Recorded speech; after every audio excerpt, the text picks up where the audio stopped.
कि 1962 के युद्ध में चीन सीमा से सटे भारत के गांव के लोग क्या करते थे। क्या आपने कभी इस बात की कल्पना की है कि जब कालापानी पर मुसीबत आई तो यहां के लोगों ने क्या किया? क्या आपने कभी विचार किया है कि चीन सीमा से सटे सबसे करीबी गांव के लोग चीन क्यों जाते हैं? क्या आपने कभी चीन सीमा पर मौजूद इस मंदिर के रहस्य को समझने की कोशिश की है?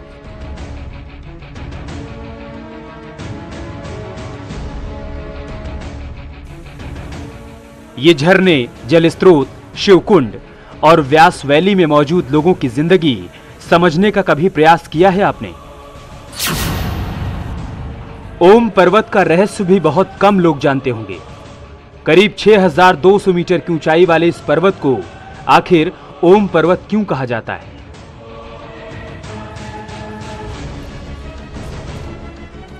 जब से नेपाल और भारत सीमा को लेकर विवाद शुरू हुआ है, कालापानी, लिपुलेख, गुंजी, बूंदी और नाभिढांग जगहों का जिक्र हो रहा है। काली नदी को लेकर सबसे बड़ा विवाद है। तरह तरह की कहानियां सुनाई जा रही हैं। कोई कहता है कि नेपाल काली नदी के आखिरी जल स्रोत को सीमा मानता है, तो भारत का दावा है कि मंदिर के नीचे से जो जलधारा बहती है वही सीमा का निर्धारण करती है। अपनी टीवी स्क्रीन पर आप कई जल स्रोत देख रहे होंगे। मौसम के हिसाब से ये अपना स्थान बदलते रहते हैं और इसी हिसाब से सीमा का भ्रम भी बदलता रहता है। आज हम आपको चीन सीमा से सटे भारत के आखिरी गांव की कहानी बताने के साथ ही ये भी साफ कर देंगे कि आखिर नेपाल और चीन सीमा को निर्धारित करने वाली वो जलधारा कहां है और उसके ऊपर बने मंदिर का रहस्य क्या है। साथ ही ये भी समझाएंगे कि ओम पर्वत कैसे हमारी रक्षा करता है और यहां रहने वाले लोग चीन के बाजार में क्यों जाते हैं। भारत ने जब चीन सीमा तक 74 किलोमीटर की सड़क बना ली तो ड्रैगन की नींद उड़ गई। कम वक्त में हम अब लिपुलेख तक पहुंच सकते हैं। न्यूज़ 18 की टीम जब इस सड़क का जायजा लेते हुए चीन सीमा तक पहुंची तो हमें कई रहस्यमय तस्वीरें दिखाई दी। गांव की कहानियां चौंकाने वाली थी।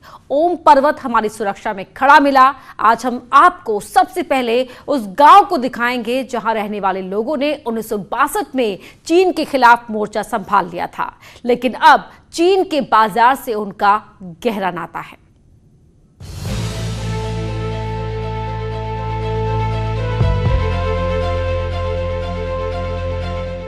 $2500 से 22,600 फीट की ऊंची पर्वत श्रृंखलाओं वाली यह है व्यास घाटी। कहते हैं कि कभी ऋषि वेद व्यास ने इन्हीं पहाड़ियों के बीच बैठकर ग्रंथों की रचना की थी और तभी से इस वैली का नाम व्यास वैली पड़ गया। कैलाश खंड महात्म, नेपाल खंड महात्म, उत्तराखंड महात्म और स्कंद पुराण जैसे ग्रंथों में व्यास घाटी का जिक्र मिलता है। सीमांत क्षेत्र धारचूला में 3 घाटियां हैं, ब्यास, चौदास और दारमा वैली। ब्यास घाटी के लिए कहा जाता है कि वहां पर महर्षि व्यास ने तपस्या की। वो जो आपका कालापानी है उसके सामने जो पर्वत है उसमें एक गुफा है जिसमें ये मानता है कि महर्षि व्यास ने वहाँ पर तपस्या की थी। वहाँ के लोगों के महर्षि व्यास के प्रति एक आस्था है और वो लोग इसलिए महर्षि व्यास को भी मानते हैं और उस घाटी को व्यास घाटी के रूप में विख्यात है। कैलाश मानसरोवर का मार्ग भी इसी इलाके से गुजरता है, तो यहाँ के लोग यात्रियों की सेवा करने में जुट जाते हैं। भले ही ये तस्वीरें आपका मन मोह लेती हैं, लेकिन इस दुर्गम इलाके में जिंदगी बहुत कठिन होती है। अभी हम लोग छियाले की चढ़ाई में मौजूद है। आप देख सकते हैं यहाँ पर भारी ठंड है और हमारी गाड़ी भी इस चढ़ाई को पार नहीं कर पा रही है और ये देखना बाकी है कि हम यहाँ से गुंजी का सफर तय कर पाएंगे या नहीं। न्यूज़ 18 की टीम जैसे जैसे चीन सीमा से सटे लिपुलेख की ओर बढ़ रही थी, वैसे वैसे ठंड का प्रकोप बढ़ता जा रहा था। अगर आप भी कभी इस इलाके में जाएं, तो अपने साथ गर्म कपड़े जरूर रखें। छियालेख की चढ़ाई पार करने के बाद हम लोग गुंजी के सफर पे निकल पड़े हैं। छियालेख के अंतिम बैंड को पार करने में हमें तकरीबन 1 घंटा लगा, क्योंकि ये काफ़ी दुर्गम बैंड है और इस बैंड को पार करके ही गुंजी का सफ़र तय किया जा सकता है। और गुंजी को निकलते वक्त तापमान काफ़ी गिरा हुआ है और यहाँ पर लगातार बारिश हो रही है और ऊंचे जो इलाके हैं उनमें लगातार बर्फबारी भी जारी है। छियालेख से लिपुलेख की दूरी 50 किलोमीटर थी, लेकिन हमें अभी गुंजी पहुंचना था। थोड़ी दूर के सफर के बाद हम गुंजी में दाखिल हो गए। गुंजी चीन सीमा से सटे भारत का सबसे बड़ा गांव है। यहां से चीन की दूरी सिर्फ 32 किलोमीटर है, लेकिन 32 किलोमीटर की इस दूरी को तय करना भी काफी मुश्किल होता है, क्योंकि यहाँ की चढ़ाई काफी मुश्किल होती है। गुंजी से पहले छियालेख पड़ता है और छियालेख से आगे वही व्यक्ति बढ़ पाता है जिसके पास परमिट होता है। लिपुलेख सड़क में 3350 मीटर की ऊंचाई पर छियालेख है। छियालेख के बाद किसी को भी आगे जाने की परमिशन नहीं है। जो स्थानीय लोग हैं या जिनको परमिट इश्यू है वही लोग चीन सीमा की ओर जा सकते हैं। इस इलाके में आर्मी, आईटीबीपी और एसएसबी की तैनाती की गई है। गुंजी पहुंचते ही सबसे पहले हम आईटीबीपी की चौकी पर पहुंचे। देश की सुरक्षा के लिए यहाँ पर हमेशा सेना सतर्क रहती है। सभी एजेंसियों के लोग यहाँ पर सतर्क रहते हैं। इस इलाके में जगह जगह जवान ड्यूटी पर मुस्तैद नजर आए। महिला कमांडो भी ड्यूटी पर तैनात थीं। 10,500 फीट की ऊंचाई पर आईटीबीपी की ये गुंजी चौकी है। गुंजी का जो मौसम है साल भर खराब रहता है, जिस कारण यहाँ के जो जवान हैं उनको साल भर इस मौसम का सामना करना पड़ता है। बावजूद देश की सुरक्षा के लिए उनके कदम कभी पीछे नहीं हटते हैं। और पिछले कुछ सालों में देखने को मिला है कि पुरुष जवानों के साथ महिला जवान भी कदम से कदम मिलाकर साथ दे रही हैं। अब हमें गुंजी गांव के अंदर जाना था।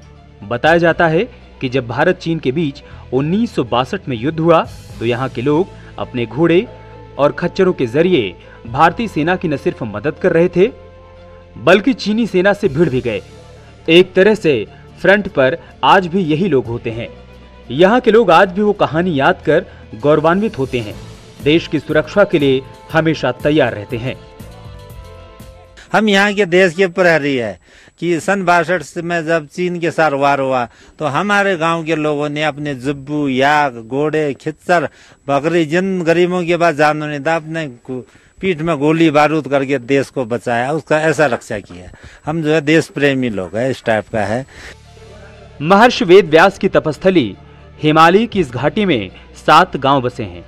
बूंदी, गब्र्याग, गुंजी, नाबी, रोंगकोंग, नपलचू और आखिरी भारतीय गांव कुटी है। 1962 के भारत चीन युद्ध से पहले इन गांव के ग्रामीण पूरी तरह तिब्बत व्यापार पर आश्रित थे। चीन युद्ध के बाद 30 साल तक भारत चीन व्यापार बंद रहा। बाद में संबंध में सुधार होने पर लोगों ने फिर से आना जाना शुरू कर दिया। हैरानी की बात यह है कि आज भी यहाँ के लोग चीन के बाजार पर निर्भर हैं। पिथौरागढ़ के गुंजी में खाने पीने से लेकर हर सामान महंगा है, जबकि सीमा पार चीन में काफी सस्ता है।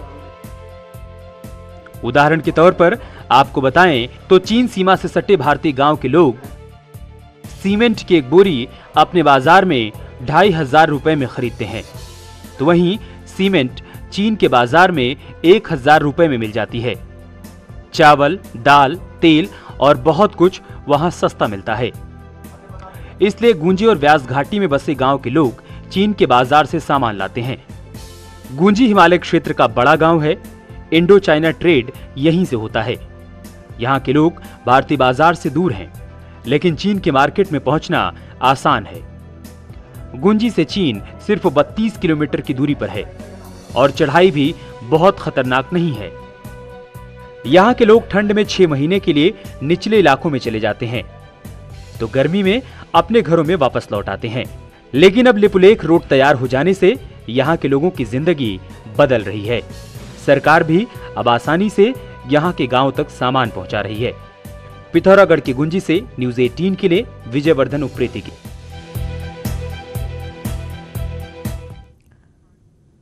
गुंजी गांव के बाद हम उस रहस्य को समझने निकल पड़े जो एक मंदिर के नीचे है।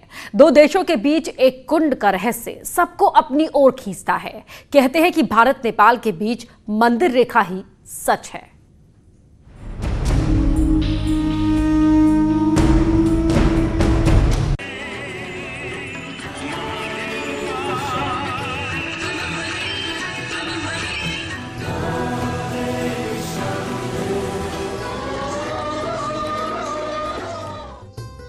दो देशों के बीच एक कुंड का रहस्य।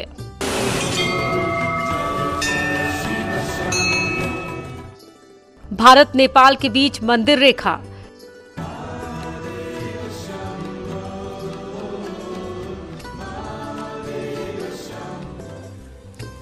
आखिर इस कुंड में ऐसा क्या है कि जब जब भारत नेपाल की सीमा की चर्चा होती है तो इसका जिक्र जरूर होता है। कहते हैं कि यहाँ का पानी ना तो जमता है और ना ही सूखता है, ये धारा हमेशा बहती रहती है। आप काला पानी के इस कुंड के अंदर पानी में हलचल देख सकते हैं। काला पानी हिंदू धर्म को मानने वालों के लिए तीर्थ स्थल है। यहाँ पर लोग अस्थि विसर्जन करते हैं। काली माता के मंदिर में पूजा करने से मनोकामना पूर्ण होने की मान्यता है। लेकिन इससे अलग आखिर इस मंदिर का और कौन सा रहस्य है जिसे भारत मानता है लेकिन नेपाल नहीं? इसको समझने के लिए आपको नेपाल भारत सीमा विवाद को समझना होगा। नेपाल लिंकियाधुरा से निकलने वाली कुटियागंटी नदी को अपनी सीमा मानता है, लेकिन भारत नेपाल के इस दावे को खारिज कर देता है, क्योंकि भारत मानता है कि मंदिर के नीचे से गुजरने वाली जलधारा ही काली नदी का उद्गम स्थल है।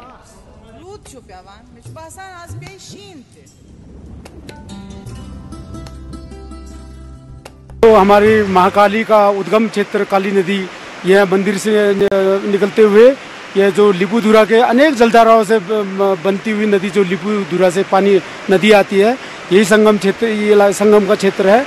यह हमारे लिए बहुत महत्वपूर्ण और पवित्र हो जाता है, क्योंकि महाकाली के दर्शन यहीं से होते हैं और महाकाली का मंदिर भी यहीं पर स्थित है और ये काली नदी का उद्गम क्षेत्र है। और जो इधर से आने वाली नदी लिपुलेख के अनेक जलधाराओं से बह के आने वाली नदी है, इससे आगे यही हमारी महाकाली नदी बन जाती है और यही हमारी भारत नेपाल के बॉर्डर को चिन्हित करता है, यही नदी।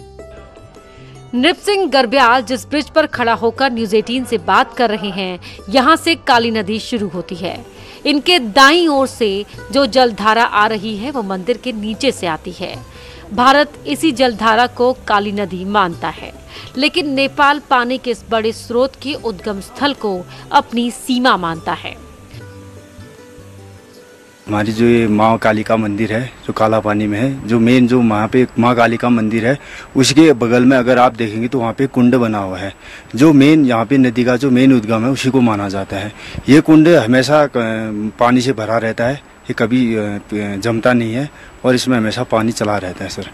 ये जो मेन कुंड है इसी को इसका मेन उद्गम स्थल माना गया है माँ कालिका का।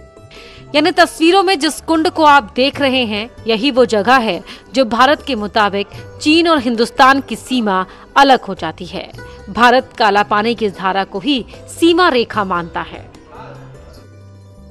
अभी हम लोग मौजूद हैं काला पानी में और काला पानी को लेकर जो विवाद नेपाल लगातार उठाता रहा है, उसकी सच्चाई हम आपको दिखाते हैं। भारत का मानना है कि ये वो स्रोत है जहाँ से काली नदी शुरू होती है, मंदिर के भीतर नीचे से यहाँ पर काली नदी शुरू होती है और जो आगे जाकर शारदा नदी में तब्दील होती है। और इस हिसाब से हम देखें तो जो सुगोली की संधि है उसमें भी साफ साफ ये माना गया है कि काली नदी का उद्गम जो है दोनों देशों की सीमाओं को बांटेगा। मंदिर से निकलने के बाद जब काली नदी आगे बढ़ती है तो टनकपुर में ये शारदा नदी बन जाती है। बताया जाता है कि राजशाही के दौर में नेपाल के राजा ने काला पानी क्षेत्र की जमीन गर्ब्याल और गुंजियाल परिवारों के नाम पर कर दी थी।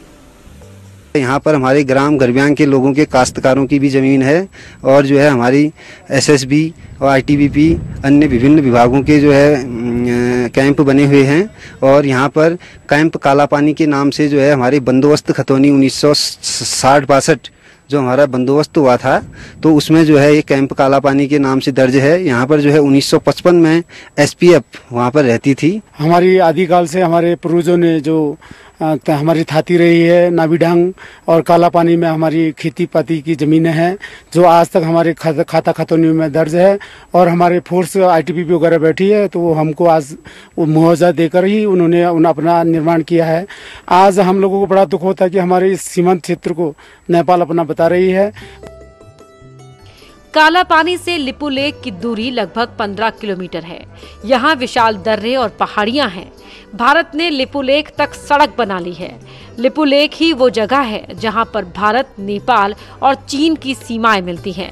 चीन चाहता है कि भारत वहां से हट जाए, इसीलिए वो नेपाल को उकसा रहा है। लेकिन आज के दिन में भारत की यहाँ मजबूत पकड़ है और ये जमीन भारतीय सीमा में ही है। यहाँ से हमारी सेना चीन पर निगरानी रखती है और यही बात चीन को अच्छी नहीं लगती। कालापानी से न्यूज़ 18 के लिए विजयवर्धन उप्रेती की रिपोर्ट।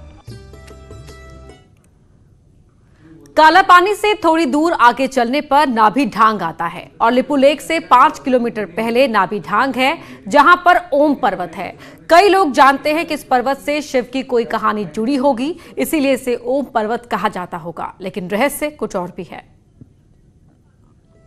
गुंजी के बाद से ही मौसम काफी ठंडा हो जाता है। आगे जैसे जैसे आप नाभी ढांग की ओर बढ़ते हैं, हाड़ कपा देने वाली ठंड लगने लगती है। हम लोग पहाड़ों के किनारे से होते हुए नाभी ढांग पहुंचे। अद्भुत नाभी ढांग धारचूला की ऊंची पहाड़ियों में बसा एक छोटा सा स्थान है, जो हमेशा बर्फ से ढका रहता है और ओम पर्वत की वजह से ये काफी मशहूर है। ये कैलाश मानसरोवर से पहले का पड़ाव है। जब हम नाभी ढांग में दाखिल हुए तो सामने ओम पर्वत दिखाई दे रहा था। पहले तो लगा कि ये बर्फ से बनी आकृति होगी, लेकिन जब हमारे कैमरा पर्सन ने क्लोज तस्वीरें ली तो हम हैरान रह गए, क्योंकि इस पर्वत के शिखर की बनावट ही ओम जैसी थी। अभी हम लोग मौजूद हैं 16,000 फीट की ऊंचाई में नाभी ढांग के करीब, ओम पर्वत के करीब अब हम लोग हैं। और नेटवर्क 18 देश का पहला ऐसा न्यूज चैनल है जो ओम पर्वत के करीब पहुंचा हुआ है। ओम पर्वत की साक्षात आकृति आप यहाँ पर देख सकते हैं। ओम पर्वत साफ लिखा हुआ दिखाई दे रहा है। यहाँ के लोग इसे ईश्वर का चमत्कार कहते हैं। हिंदू धर्म ग्रंथों की माने तो इसके दर्शन से पुण्य मिलता है। माना जाता है कि भगवान शिव का परिवार यहाँ भी निवास करता है। तिब्बत, नेपाल और भारत की सीमा पर ओम पर्वत है। यहाँ पर प्राकृतिक तौर पर बनी ओम की 8 आकृतियाँ हैं। ओम पर्वत को छोटा कैलाश भी कहा जाता है। कुछ लोग ये भी दावा करते हैं कि जब ओम पर्वत पर बर्फ गिरती है तो ओम की आवाज सुनाई देती है, लेकिन अभी तक वैज्ञानिक पुष्टि नहीं हुई है। नाभी ढांग के ओम पर्वत से न्यूज़ 18 के लिए विजयवर्धन उप्रेती की रिपोर्ट। और यहाँ रुक रहे एक छोटे से ब्रेक के लिए।